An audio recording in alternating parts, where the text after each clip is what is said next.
Hi, this is Abhishek, master teacher office at Vedantu. कैसी चल रही हो जिंदगी? I hope you are doing a great job, isn't it? तो आज मैं आपके सामने आया हूँ 3 प्रेजेंटेशन टिप्स जो ना ही सिर्फ आप फिजिक्स में अप्लाई कर सकते हो बल्कि साइंस के हर एक सब्जेक्ट में, एंड अपार्ट फ्रॉम दैट जो भी आपके सब्जेक्ट्स बच गए उन सभी में अप्लाई कर सकते हो। ठीक है, और स्पेशल बात यह है कि हर एक प्रेजेंटेशन टिप्स के साथ मैं बोनस टिप्स भी देते जाऊंगा। तो आज बहुत सारे टिप्स होने वाले हैं, सिर्फ 3 प्रेजेंटेशन टिप्स नहीं, तो 5 मिनट के अंदर सारी चीजें कर लेते हैं। शुरुआत करते हैं मेरे सबसे पहले और इंपॉर्टेंट प्रेजेंटेशन टिप्स से, जो है नंबर 1 कि थियोरी और न्यूमेरिकल के सवालों करना कैसे होता है एग्जैक्टली। जब हम थियोरी की बात करें तो make sure that you are writing down the paper within the marks given to you. अगर 2 मार्क्स का सवाल है तो प्लीज इसे 2 से 4 लाइन के बीच में लिखना। अगर 3 मार्क का सवाल है तो उसका जवाब सिर्फ 3 से 6 लाइन के बीच में होना चाहिए, और अगर 4 मार्क का सवाल है तो वो सिर्फ 4 से 8 लाइंस के बीच में होना चाहिए। और मेरा सबसे स्ट्रॉन्ग सजेशन यहाँ पे ये होगा कि प्लीज ध्यान रखो कि आप जो साइंस है, स्पेशली फिजिक्स है, उनके जवाब आप पॉइंट वाइज दे रहे हो। तो 2 मार्क के सवाल में से 2 पॉइंट लिखना काफी होगा, 2 से 3 लाइन काफी बहुत इंपॉर्टेंट है। और अगर 3 मार्क का सवाल है तो आप 3 से 4 पॉइंट्स लिख दो, बहुत काफी है। और अगर 4 मार्क का सवाल है तो 4 से 5 पॉइंट्स अगर आप लिख देते हो तो बहुत ज्यादा होता है। तो आपको लाइन वाइज जाने की भी जरूरत नहीं पड़ती है, इससे आपका वक्त बचा है और आपके भाई जो मार्क्स होते हैं वो कटते भी नहीं है, and you can focus on the question which you actually do not know, है ना। इसमें बोनस टिप में ये देना चाहूंगा कि जब भी थ्योरी लिखने हम जाते हैं तो बहुत सारी गलतियां हो जाती है, क्योंकि हम सेंटेंस को फ्रेम ठीक से नहीं कर पाते हैं और बहुत सारा काटाकुटी होता है, और पता नहीं पेपर के अंदर ही हम तूफान बनाने लग जाते हैं, गोल गोल गोल गोल गोल सॉलिनॉइड कॉइल्स बनने लग जाती है ना। तो वो हमें नहीं करना है। अगर आपसे गलती हो रही है कोई बात नहीं, गलतियां सबसे होती है, बस एक लाइन से स्ट्राइक आउट करो और कोशिश करो कि भाई आप सोच के दिमाग में सेंटेंस को फ्रेम करो, उसके बाद लिखो।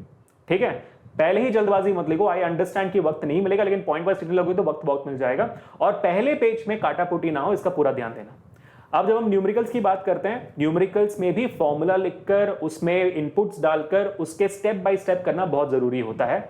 और इसमें बोनस टिप में ये दूंगा आपको कि भाई ऐसा ही लिखना मत भूल जाना, ठीक है। और स्टेप वाइज के मार्किंग है, इसलिए मैंने आपको न्यूमेरिकल वाला टिप बताया।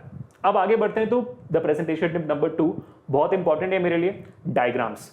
प्लीज कृपया करके डायग्राम्स को पेंसिल से बनाएं, प्लीज, बहुत बहुत इंपॉर्टेंट है। डायग्राम्स को पेंसिल से बनाना है, उसके लेबलिंग को भी पेंसिल से ही करना है। पेंसिल कोई भी उठा लो, फर्क नहीं पड़ता, अप्सरा से एक्स्ट्रा मार्क्स नहीं मिलेंगे, but any how you get the idea, है ना। तो इसमें बोनस टिप में आपको ये देना चाहूंगा कि यार please use a ball point pen to write down the paper and a dark colour pencil to draw the diagrams.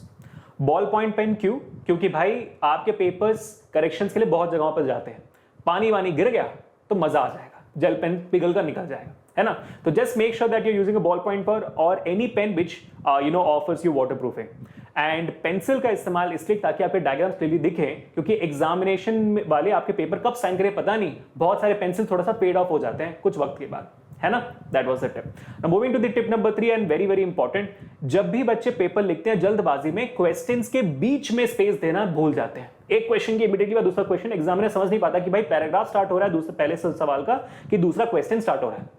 तो प्लीज मेक श्योर दैट कि आप अच्छा गैप छोड़ रहे हो, 2 लाइन का गैप छोड़ रहे हो आप सवालों के बीच में, और क्वेश्चन नंबर को बराबर लिख रहे हो अपने आंसर शीट में, बहुत बहुत इंपॉर्टेंट है। अब ऐसा नहीं है कि भाई आपको एक्स्ट्रा शीट नहीं मिलेगी, एक्स्ट्रा शीट बिल्कुल नहीं मिलेगी, नहीं मिल रही है तो आई एम प्रीटी श्योर आपका जो आंसर बुकलेट है वो काफी मोटा है, तो पूरा नोवेल छाप डालते हैं, लेकिन सही जवाब सही तरीके से लिखते हैं, है ना। इसमें मैं आपको बोनस टिप ये देना चाहूंगा कि hand writing is not that important, it is important. अगर आपका हैंड राइटिंग देखकर समझ में आ जाता है लोगों को, काफी है। कर्सिव हैंड राइटिंग लिखने की कोई भी जरूरत नहीं है, इससे आपका वक्त बच जाएगा।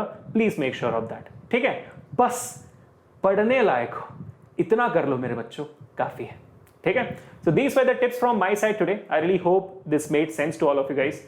और अगर एक और बोनस टिप चाहिए तो वो भी बता देता हूं, अचानक से याद आ गया मेरे को कि भाई बहुत सारे लोग बोलते हैं कि हेडलाइन अलग कलर से लिखना, फिर ये अलग कलर से लिखना, वो सब तभी करना जब आपके सवाल बेसिकली सारे हो जाए।